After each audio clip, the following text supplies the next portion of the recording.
శ్రీ చంద్రశేఖరేంద్ర సరస్వతి విశ్వ మహావిద్యాలయం వారిచే విద్యార్థులకు విద్యాల vice chancellor G Srinivas, physics professor వెంకటరమణల ఆధ్వర్యంలో పరిచయ కార్యక్రమం శుక్రవారం సంఘ నాయకులు శ్రీశైల శ్రీనివాస్ అధ్యక్షతన జగిత్యాల బ్రాహ్మణ వీధి శ్రీరామ మందిరంలో నిర్వహించారు. ఈ సందర్భంగా తమ విశ్వవిద్యాలయంలో సౌకర్యాలు, వివిధ సబ్జెక్టులు, అధ్యాపక బృందం యొక్క అనుభవం తదితర అంశాలను విద్యార్థులకు తెలియజేశారు. స్వయంపాలిత తమ యూనివర్సిటీ ఇంజనీరింగ్ లోని ప్రతి విభాగానికి అదనంగా సంస్కృతం కోర్సు సబ్జెక్ట్ గా ఉంటుందని, అంతేకాకుండా ఏఐ ఇంజనీరింగ్ అన్ని విభాగాలకు మరియు బిఏ, బీకాం లాంటి సబ్జెక్టులకు సైతం ఏఐ సబ్జెక్ట్ అనుసంధానంగా ఉంటుందని అన్నారు. ఇంటర్మీడియట్ మార్కుల ఆధారంగా విద్యార్థులకు ఫీజుల్లో రాయితీలు ఉంటాయని తెలిపారు. కులమతాలకు అతీతంగా విద్యార్థులకు ప్రవేశములు ఉంటాయని, లా సీట్లు కేవలం బాలికలకు మాత్రమే ప్రవేశం ఉంటుందని అన్నారు. పరిచయ కార్యక్రమం అనంతరం వర్షిణి, రిత్విక్, మణిచంద్ర విద్యార్థులు కంచిపీఠం తమిళనాడు వారి విశ్వవిద్యాలయం సౌకర్యాలు వాటిపై సంతృప్తి చెంది అడ్మిషన్ పొందారు. కార్యక్రమంలో పలువురు విద్యార్థులు తల్లిదండ్రులతో పాటు కంచి విద్యాలయం తరఫున vice chancellor G Srinivas, physics professor Venkataramana, బ్రాహ్మణ సంఘ ప్రతినిధులు ఉమాకాంత్ శర్మ, రఘుపతి శర్మ, శ్రీధర్ గణపతి శర్మ, భట్టాజీ గోపాల్ శర్మ, మేడిపల్లి శ్రీనివాస్ శర్మ, వేణుగోపాల్, దేవాయ తదితరులు పాల్గొన్నారు.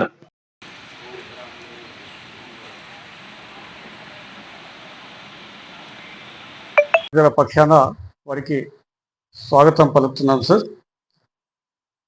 ఈరోజు అంటే దినదినం ఒక మంచి విద్యను అందించాలన్న ఒక లక్ష్యంతో తమిళనాడులోని కాంచీపురంలో ఒకవైపు ఆధ్యాత్మికత భావన, మరోవైపు వైదికత సాంప్రదాయం, అదేవిధంగా విద్యారంగంలో సాంకేతిక పరంగా అన్ని వర్గాల వారిని మమేకం చేయడం కోసం స్థాపించినటువంటి శ్రీ చంద్రశేఖర సరస్వతి విశ్వ మహావిద్యాలయ సందర్భంగా వారు ఇక్కడికి అంటే ప్రచారమని కాకుండా విద్యా వ్యాప్తి కొరకు మా విశ్వవిద్యాలయంలో మీ పిల్లలను చేర్పిస్తే ఉత్తమ విద్యను అందించడమే కాకుండా ఒక మంచి విద్యార్థులుగా తీర్చిదిద్దడం మా లక్ష్యంగా చేసుకున్న స్వామివారి ప్రసాదంగా భావిస్తూ ఇక్కడికి మన జగిత్యాల ప్రాంతంకు వచ్చి ఇక్కడి విద్యార్థులను కూడా కేవలం ఒక బ్రాహ్మణ విద్యార్థులనే కాదు, కుల మత భేదం లేకుండా మహిళలతో పాటు బాలురు,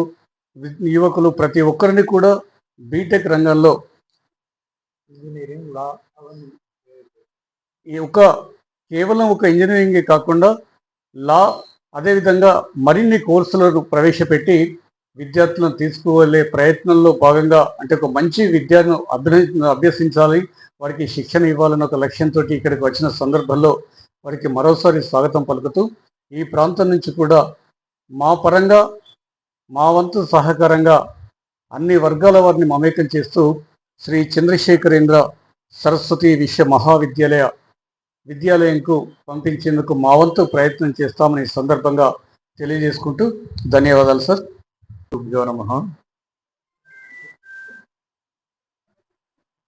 తమిళనాడులోని కాంచీపురం ప్రముఖ ఆధ్యాత్మిక క్షేత్రంగా, దేవాలయాల స్థానంగా అందరికీ పరిచయమైనదే. తిరుపతి నుంచి 100 కిలోమీటర్ల దూరంలో ఉంది. చెన్నై నుంచి కూడా 70 కిలోమీటర్ల దూరంలో ఉంది. ప్రయాణ సౌకర్యం మన తెలుగు వారికి చాలా అనువుగా ఉన్న స్థానం అది. అక్కడ దేవాలయాలతో పాటుగా ఒక ప్రసిద్ధమైన విశ్వవిద్యాలయాన్ని స్థాపించాలని కంచి కామకోటి పీఠాధిపతులు 68వ పీఠాధిపతి పూజ్య శ్రీ చంద్రశేఖరేంద్ర సరస్వతి మహాస్వామి వారు, ఆయన నడిచే దేవుడు అనే ఆయనకి పేరు, ఆయన సంకల్పించారు. అది ఆయన యొక్క 100వ సంవత్సరం శతాభిషేకం జరుగుతున్న సందర్భంలో ఆయన శిష్యులైనటువంటి పూజ్యశ్రీ జయేంద్ర సరస్వతి స్వామి వారు 69వ పీఠాధిపతి, ఆయన ఈ యూనివర్సిటీకి ఒక రూపకల్పన చేయగా మన ప్రియతమ ప్రధానమంత్రి గారు, బహుశాస్త్ర పండితులు, బహు విషయవేత్త, విజ్ఞాని అయినటువంటి పివి నరసింహారావు గారి చేతుల మీదుగా దాని యూనివర్సిటీ జీవో అందించడం జరిగింది. వారే దాన్ని ఆ సందర్భంగానే వారు అక్కడికి ఇచ్చేసి యూనివర్సిటీని ప్రకటించారు. ఇది 1993వ సంవత్సరం. అప్పటి నుంచి ఇప్పటి వరకు 33 ఏళ్లుగా అందులో వివిధ రకాలైన కోర్సులు, 50 కోర్సులు పైగా ఆధునిక విద్యలకి సంబంధించి ప్రారంభించడం జరిగింది. మన తెలుగు విద్యార్థులు అందులో 70% మంది మొదటి నుంచి ఉన్నారు. MBA, MCA, ఇంజనీరింగ్ కోర్సులకు సంబంధించి చాలా సబ్జెక్టులు ఉన్నాయి. లా కోర్సు ఇప్పుడు ప్రారంభించాము. ఈ లా కోర్సు ఆడపిల్లలకి మాత్రమే అనేటువంటిది అక్కడ జరుగుతోంది. అలాగే allied health sciences, radio technology, ఇవన్నీ ఫిజియోథెరపీ, ఇటువంటి అలైడ్ హెల్త్ సైన్సెస్ సబ్జెక్టులు కూడా ఉన్నాయి. సంస్కృతం చదువుకునే వాళ్ళకైతే ఎంతమంది వచ్చినా భోజనము, వసతి రెండు ఫ్రీగా ఇస్తాం మేము. అలాగే ట్యూషన్ ఫీజు కూడా చాలా తక్కువగా ఉంటుంది, నామమాత్రమైనటువంటి ట్యూషన్ ఫీజు. వాళ్ళు 3 ఏళ్ళు చదువుకున్నా, 5 ఏళ్ళు చదువుకున్నా, ఎన్నేళ్ళు చదువుకున్నా కూడా వాళ్ళకి అంత ఉచితంగానే అందించడం జరుగుతుంది. దీంట్లో faculty of Sanskrit and Indian culture is the prime programme, core programme. So Sanskrit and Indian culture ఏ కోర్స్ చదువుకున్నానో అందరికీ మనం బేసిక్స్ ఆఫ్ ఇండియన్ కల్చర్ అన్ని for more than 30 years we are teaching. Like government of India NEP ద్వారా IKS Indian knowledge system మరి అందరికీ మనం తెలియజేయాలని చెప్తారు. But it was vision of Jayendra Saraswati Swamiji. 30 yearsగానే ఏ కోర్స్ చదువుతానో అప్పటి నుంచే 93 నుంచి అందరికీ ఇండియన్ కల్చర్ ఒక పేపర్, వాల్యూ బేస్డ్ సబ్జెక్ట్ కాబట్టి it is offer for all the students. So students 13 states నుంచి ఉన్నారు. సో ఇక్కడ అది Indian culture programme, faculty of Sanskrit and Indian culture. So faculty of medical like health సైన్సెస్లో we have BAMS programme, Ayurvedic medicine, MSMD in Ayurveda and PhD in Ayurveda. దాంట్లో ఒక unique feature ఏమంటే there are around 8 Ayurveda colleges in Tamil Nadu. Manade, so only one institution which offer both UG, PG and PhD. And management quota పెట్టుకోలేదు. We have surrendered all the seats to government. Merit ద్వారా neat clear చేసి మెరిట్లో allotment తీసుకుని ఎవరు వస్తారో వాళ్ళకు seat దొరుకుతుంది. So predominantly ఈ zone, ఈ మహారాష్ట్ర బార్డర్ ఇక్కడ నుంచి ఎక్కువ వాళ్ళు ఉన్నారు ఆయుర్వేదిక్ కోర్స్. మా ఆయుర్వేదిక్ క్యాంపస్ చెన్నైలో ఉంది. అది ఒక కోర్స్ మాత్రం చెన్నైలో జరుగుతుంది. ఇప్పుడు కొత్తగా allied health science, faculty of allied health science అని స్టార్ట్ చేసినాం. దాంట్లో 5 ప్రోగ్రామ్స్ ఆఫర్ చేస్తాం. PPT, physiotherapy, optometry, dialysis technology, radiology and imaging technology and cardiac technology. ఇదన్నీ కలిపి 120 seats ఉన్నాయి.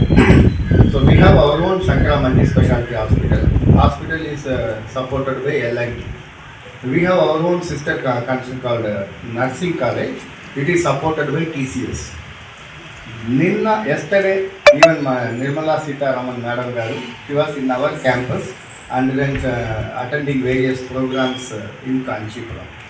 So, many big VIPs people, they come, they visit the university. మా దగ్గర 2.5 lakhs books ఉండే ఒక సెంట్రల్ లైబ్రరీ ఉంది. So we have lot of manuscripts, palm leaf collections ఉన్నాయి. ఆ పామ్ లీఫ్లో ఇప్పుడు మిస్ నలంద విశ్వవిద్యాలయం అనేది అఖండ భారతదేశం ప్రపంచానికి ఒక గురువులాగా ఉంది. ఎందరో ప్రపంచం నలుమూల నుంచి, విదేశాల నుంచి వచ్చి ఇక్కడ విద్యాబోధనలు, అనేక రకమైనటువంటి చదువు కార్యక్రమాలు నేర్చుకోవడం జరిగింది. ఇలాంటి వ్యవస్థను, విద్యాభాండారమైనటువంటి భారతదేశాన్ని నాశనం చేయాలనే సంకల్పంతో అనేక దేశాలు స్టార్ట్ చేసి చాలా అపారమైన నష్టాన్ని కలిగించినారు. అయినప్పటికీ కూడా మన భారతదేశం ఇప్పటికి కూడా స్థిరంగా ప్రౌఢిల్లుతుందంటే అది మన జాతిలో ఉన్నటువంటి జీన్స్ యొక్క ప్రభావం. ఆనాటి నలంద విశ్వవిద్యాలయాన్ని గుర్తుకు చేస్తూ ఈరోజు కాంచీపూరం వారు, శ్రీ చంద్రశేఖర డీమ్డ్ యూనివర్సిటీ వారు విశ్వవిద్యాలయం ఏర్పాటు జరిగింది. ప్రస్తుత కాలంలో గమనించినట్లయితే అనేక మంది కాలేజీలు కానీ కేవలం ధనార్జన ధ్యేయంతో మాత్రం పనిచేస్తున్నాయి, అనేక అడ్వర్టైజ్మెంట్ చేస్తున్నాయి. కానీ కంచీపీఠం వారు కేవలం సమాజ హితం కొరకు, హైందవ సంరక్షణ కొరకు, భారతదేశం యొక్క విద్యను నలుమూలలా విస్తరించాలనే కాంక్షతో అనేక మంది పేద విద్యార్థులకు, మిగతా విద్యార్థులకు ఇటు యొక్క అవకాశం కల్పిస్తున్నది. వారు గతంలో ఈ మధ్యనే కరీంనగర్లో కానీ, అదేవిధంగా వరంగల్లో, ఇంకా వేములవాడలో, ఇతర ప్రాంతాలలో కూడా ఇటు యొక్క కార్యక్రమం చేపట్టడం జరిగింది. వారు మాకు చెప్పి దాదాపు ఒక వారం రోజుల సమయమే ఇచ్చినారు. మా యొక్క అఖిల బ్రాహ్మణ సేవా సంఘం జగిత్యాల వారి తరఫున వారి యొక్క విన్నపాన్ని స్వీకరించి మాకు తగిన రీతిలో ఏర్పాటు చేయడం జరిగింది. వారికి ధన్యవాదాలు.